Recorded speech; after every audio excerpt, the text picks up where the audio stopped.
আটা ময়দা দিয়ে মোমো বানিয়ে অনেক খেয়েছেন, কখনো কি সাবুদানা দিয়ে মোমো বানিয়ে খেয়েছেন? দেখতে কাচের মতন, বাহির থেকে ভিতরের আবরণগুলো স্পষ্ট বোঝা যাচ্ছে। আসসালামু আলাইকুম ভাই বোনেরা, কেমন আছেন? আশা করি যে যার অবস্থানে বসে ভিডিওটা দেখছেন সবাই অনেক বেশি ভালো আছেন। দেখা শুরুতে প্লিজ একটা লাইক দিয়ে দিবেন। আশা করি আজকের ভিডিওটা আপনাদের কাছে অনেক বেশি ভালো লাগবে। তাই এখানে আমি মোমো বানানোর জন্য 2 কাপ সাবুদানা নিয়েছি। কড়াইটা বসিয়ে চুলাটা জ্বালিয়ে দিলাম। এখন আমি সাবুদানাটাকে ভেজে নিব। একদম লালচে করে ভাজবো না, চুলার আঁচটা মিডিয়াম রেখে এভাবে 2-3 মিনিটের মতন ভেজে নিব। তা ভাজা হয়ে গেছে, চুলাটা অফ করে দিয়েছি। ঠান্ডা হয়ে গেলে গুঁড়ো করে নিব। সাবুদানাটাকে গুঁড়ো করে নিয়েছি আর খুব সুন্দরভাবে গুঁড়োটা হয়েছে।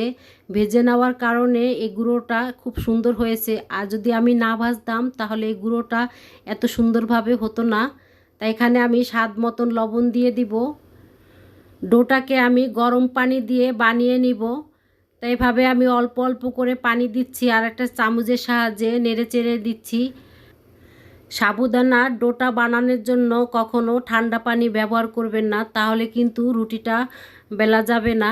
আর এভাবে গরম পানি দিয়ে ডোটা বানালে তাহলে আটা ময়দার মতন রুটিটাকে খুব সুন্দর করে বেলে নেওয়া যাবে। ডো বানানোর জন্য সাবুদানার গুঁড়োতে পানির পরিমাণটা অনেক বেশি লাগে। এখন আমি হাত দিয়ে মতে নিব। তা ধরা যাচ্ছে না, অনেকটা গরম। আর এই গরম অবস্থায় আমি আস্তে আস্তে করে মতে নিচ্ছি। এখন একটা ঢাকনা দিয়ে ঢেকে আমি ডোটাকে রেস্টে রেখে দিব। মোমোর জন্য পুর বানিয়ে নিব। এখানে মুরগির মাংসটাকে আমি কিমা করে নিয়েছি। পেঁয়াজটাকেও আমি একটু মোটা মোটা করে কিমা করে নিয়েছি। দিয়ে দিব কাঁচামরিচ কুচি, ধইনা পাতা, একটা গাজর গ্রেট করে নিয়েছি, সম্পূর্ণটাই দিয়ে দিব। ঝালের জন্য এখানে আমি চিলি ফ্লেক্সটা ব্যবহার করব। তা প্রথমে আমি অল্প দিয়েছি, মেয়ে বলে একটু বেশি করে দাও, এজন্য ফিরে আবার দিলাম। কালো গোলমরিচের গুঁড়ো, ধইনা জিরার গুঁড়ো, স্বাদ মতন লবণ, সয়া সস আর এক টুকরো লেবু চিপড়ে রসটাকে দিয়ে দিব। তো এখানে আমি সামান্য পরিমাণ সাদা তেল একটু গরম করে নিব। আর দিয়ে দিলাম এখানে আদা আর রসুন বাটা দিয়ে এখন আমি হাত দিয়ে ভালো করে মতে নিব। সব উপকরণগুলো আমি হাত দিয়ে ভালো করে মতে নিচ্ছি। এখন এই পর্যায়ে আমি যে তেলটাকে গরম করে নিয়েছিলাম সেটা দিয়ে দিলাম সম্পূর্ণটা। আর একটা ডিম আমি নরম করে ভেজে নিয়েছি গুঁড়ো গুঁড়ো করে, সেটা দিয়ে দিলাম। এখন আর আমি হাত দিয়ে লাড়ব না, এভাবে চামচ দিয়ে খুব আলতো হাতে ডিমটাকে মিশিয়ে নিব, জানি ডিমটা ভেঙে না যায়। যেভাবে আমি গোটা গোটা রেখেছিলাম সেভাবে জানি থাকে। তাই অফ ক্যামেরায় এই ডোটাকে আবার আমি পানি দিয়ে মতে নিয়েছিলাম, কারণ দেখি রেস্টে রাখার পরে আমি দেখি অনেকটা শক্ত হয়ে গেছে একদম। তারপরে পানি দিয়ে আবার মতে নিয়েছি। এখন অনেকটা নরম হয়ে গেছে, রুটিটা বানানো যাবে। তাই এভাবে ছোট ছোট করে আমি লেচি কেটে নিয়েছি। তাই একটা রুটি আমি বানিয়ে দেখাচ্ছি। রুটি বানানোর ফিরাতে সামান্য পরিমাণ ময়দা ছিটিয়ে রুটিটাকে বেলে নিচ্ছি। তাই ঠিক এভাবে ছোট ছোট করে বেলে নিব। তা এখন আমি মাঝ বরাবর পুরটাকে দিয়ে দিব। আর রোলের আকার করে আজকে মোমোটা বানাবো, তাই 2 সাইড থেকে এভাবে বটে দিলাম। আর সামান্য পরিমাণ পানি এই সাইডে লাগিয়ে নিচ্ছি। এখন আমি এই রোলের মতন করে ছোট ছোট করে বানিয়ে নিব। তা ঠিক আরেকটা আমি সেমভাবে বানিয়ে নিব, দেখাচ্ছি।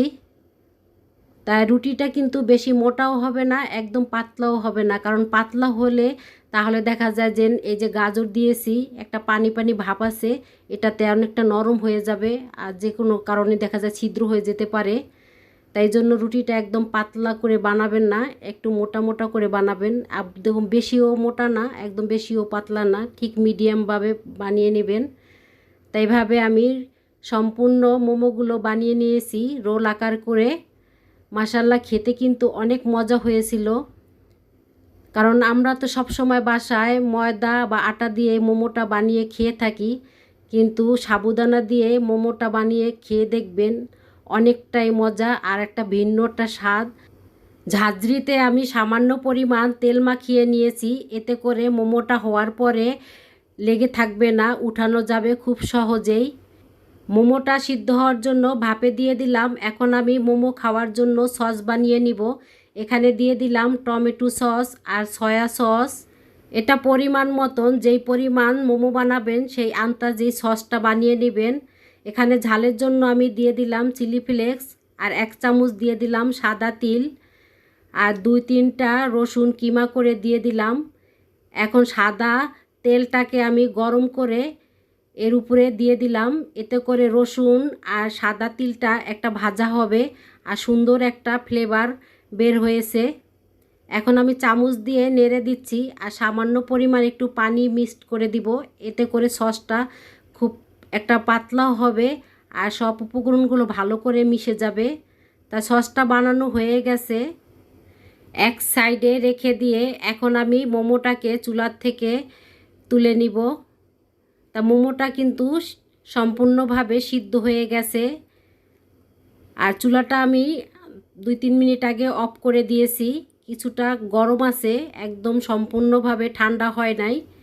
এই সাবুদানার মোমোটা আমি বেশি করে বানিয়েছি। অফ ক্যামেরায় আমি আরেকবার মোমো ভাপিয়ে নিয়েছি, সেটা খাওয়া হয়ে গেছে। আপনারা কিন্তু এই মোমোটা বানাতে গেলে অল্প করে বানাবেন না, তাহলে কিন্তু ভাগে পাবেন না। কারণ এক একজনে দেখা যায় 4-5টার বেশি খেয়ে ফেলতে পারবে, এতটা মজা। আর না বানিয়ে খেলে বুঝতেই পারবেন না। তা একটা ভেঙে দেখাচ্ছি। মাশাল্লাহ, দেখতে যতটা লোভনীয়, খেতে মজা ছিল তার চেয়ে অধিক বেশি।